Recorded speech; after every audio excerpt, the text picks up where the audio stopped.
Merci. Ce fut effectivement un bras de fer de quelques mois que nous avons mené parce que, comme le disait Philippe, il y avait beaucoup de solidarité, beaucoup d'humanité autour de ce camp pourtant inhumain dont on a vu les images dans le film de Yolande Moreau, et que moi, en tant que maire d'une collectivité, je ne pouvais pas supporter de voir cette situation chez moi. C'était impossible que je reste les bras croisés à attendre que l'État se décide d'agir un jour ou à l'autre, ou de ne pas agir d'ailleurs. Et donc c'est pour ça que très vite, nous sommes allés chercher Médecins sans frontières avec toute son expérience logistique pour nous aider à créer ce camp humanitaire. Les choses ont été très vite. On accueille des réfugiés effectivement sur le territoire de la ville. Je ne vais pas me battre sur le terme réfugiés, migrants. Pour moi, ce sont des réfugiés, quels qu'ils soient. Depuis 2006, en fait, c'est parce qu'on a une station-service sur l'autoroute qui mène au tunnel sous la Manche. Et donc, il y a des réfugiés qui étaient là sur un terrain. Ils étaient 20, 30 au début. Ils restaient 24 heures. Ils montaient dans un camion et puis ils rejoignaient l'Angleterre. Et ça dure depuis 2006. En 2008, on a eu pour la première fois des femmes et des enfants sur ce terrain-là. Il a fait moins 15 durant l'hiver 2008. Et donc, les associations qui s'occupaient déjà de ces migrants depuis 2006 nous ont appelés en disant il fait trop froid, ils vont mourir, c'est pas possible de les laisser comme ça. Donc, on a mis une tente chauffée à disposition des réfugiés en 2006. Et déjà là, j'ai reçu un courrier du sous-préfet qui me disait vous êtes fous de faire ça, ça va créer un appel d'air. Vous encouragez le travail des passeurs, donc vous allez avoir des problèmes de sécurité, vous en porterez la responsabilité. Et si jamais ils arrivent en nombre, ça sera aussi de votre responsabilité. Ne comptez pas sur nous pour venir vous aider à ce moment-là. On a mis notre tente et on a continué comme ça depuis 2008. On a amélioré les choses petit à petit. On n'a pas mis une grande tente parce qu'il fallait mettre les femmes à part, les familles à part. Et on a mis des petites cabanes de bois pendant des années jusqu'à cet hiver 2015. On a mis aussi un point d'eau. On a mis un système de douche en place où les bénévoles qui étaient sur le camp allaient aider les réfugiés à prendre des douches pour qu'il y ait un minimum d'hygiène sur ce camp. Jusqu'à cet été 2015, ils étaient une soixantaine en moyenne à passer sur le terrain de Grande-Synthe. Et puis, à l'été, la décision donc de bloquer le passage par le port du Calais a fait que le nombre a explosé en quelques semaines. De 60 au mois de juillet, ils sont passés à 190 au mois d'août, à 550 au mois de septembre, 1200 au mois d'octobre, 1800 au mois de novembre, 2008 au mois de décembre.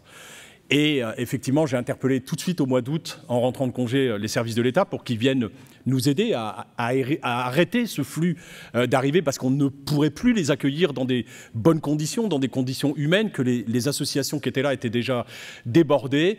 Et malgré la présence policière qui est venue à un moment donné, juste avant que les attentats à Paris ne les rappellent sur d'autres fonctions, ça n'a pas empêché ce flot d'arrivées de réfugiés sur le terrain. Et donc, le terrain est vite devenu impraticable. On a essayé de mettre des douches et des sanitaires à disposition pour satisfaire le plus grand nombre. Mais quand on en met pour 180 qui sont 2800, on est vite débordé, c'est plus possible.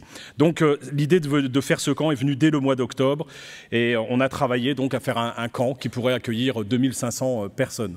On avait prévu un camp en toile dans un premier temps, et puis comme il y a un peu de vent chez nous, les toiles, les 150 premières tentes qui ont été installées ont été emportées par 2 tempêtes successives, et donc on a décidé de faire des petites cabanes de bois, des shelters, comme le disent les humanitaires, de 4 personnes, de 4 places, et donc de prévoir ce camp. Donc on a fait de la viabilisation du terrain, on a mis de l'éclairage public, on a mis une route pour permettre aux pompiers d'intervenir en cas d'incendie, on a mis des bouches à incendie justement, on a mis de l'électricité, on a mis des points d'eau, et c'est en ça que ce camp est aux normes humanitaires. C'est qu'en fonction il faut un certain nombre de mètres de lieux de vie des réfugiés, un certain nombre de sanitaires, de douches et de points d'eau, et donc on a respecté ces normes sur le camp et on a bâti ce camp-là. Ça a été une bagarre, un bras de fer, mais pas une bagarre, parce que j'avais pas envie de rentrer en bagarre contre le gouvernement. On a besoin, nous, que les forces de l'ordre soient là, parce qu'il y a des passeurs, c'est une réalité, et qu'on a besoin que ces passeurs soient arrêtés, soient mis en prison, et donc on a besoin que l'État joue son rôle aussi dans cette sphère-là. Et donc j'ai été reçu une première fois par Bernard Cazeneuve le 23 décembre, où on a discuté pendant 1 heure, le rapport a été bon et on s'est mis d'accord sur 3 choses. La première, c'est qu'on lutte contre les passeurs. Moi, j'étais parfaitement d'accord avec ça. On fait la promotion du droit d'asile. Ça aussi, je ne pouvais pas être contre ça. C'était mon ambition. Et moi, je lui ai dit, le camp sur lequel il est, sur lequel ils sont jusqu'à maintenant, il ne peut pas rester comme ça. C'est pas possible.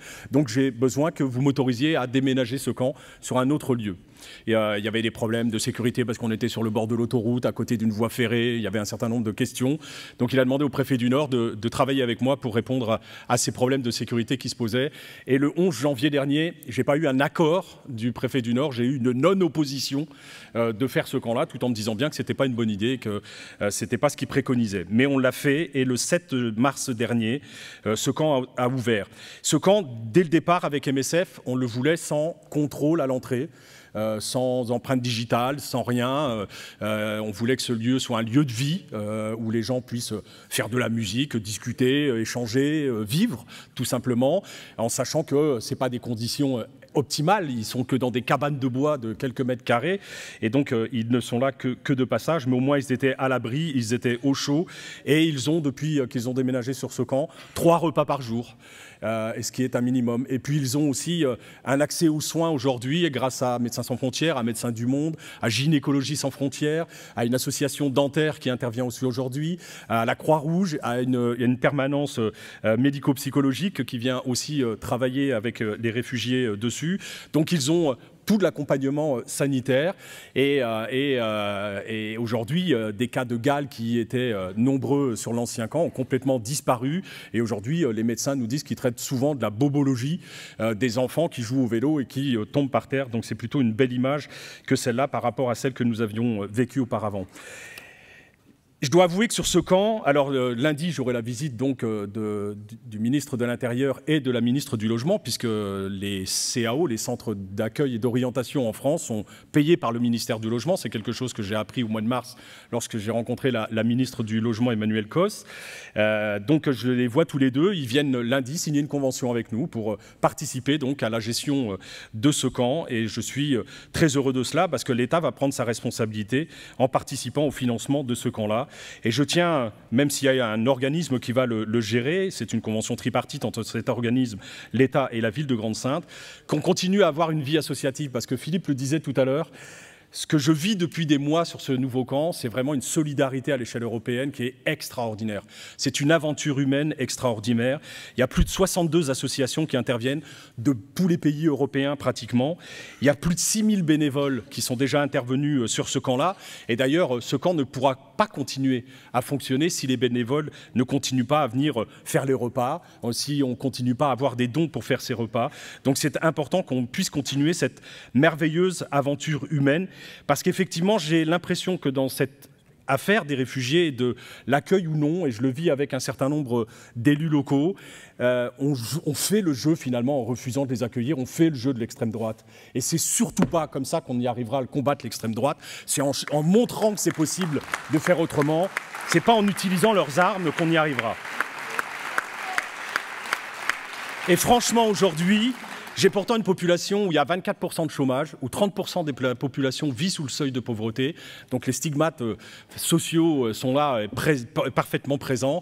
Et donc voilà, ma population a parfaitement bien réagi parce que je leur ai expliqué, j'aurais rappelé l'histoire de notre ville, qui est une ville qui était construite avec l'immigration. Il y a beaucoup de salariés qu'on est allé chercher à l'époque dans le Maghreb, en Algérie, au Maroc, et qu'on les a fait venir chez nous pour travailler dans la sidérurgie parce qu'on en avait besoin. Donc on s'est rappelé cette histoire ensemble. Et j'ai expliqué à la population où nous allions sur ce camp-là, qu'on devait faire face à cette présence de réfugiés, que oui, ils étaient très nombreux, et ça faisait 12%, 13% de la population de réfugiés, c'est beaucoup. Ce que je souhaite à terme, c'est réduire ce camp à quelque chose qui reste à l'échelle humaine en rapport à la population, mais que ce camp soit réplicable ailleurs en France. Et aujourd'hui, je reçois des délégations d'élus qui regardent ce que l'on fait et qui sont intéressés, et que peut-être demain, on aura d'autres expériences comme celle-là en France, par des petits camps qui seront acceptés par tout le monde, par la population, mais aussi par les pouvoirs publics. Voilà, merci.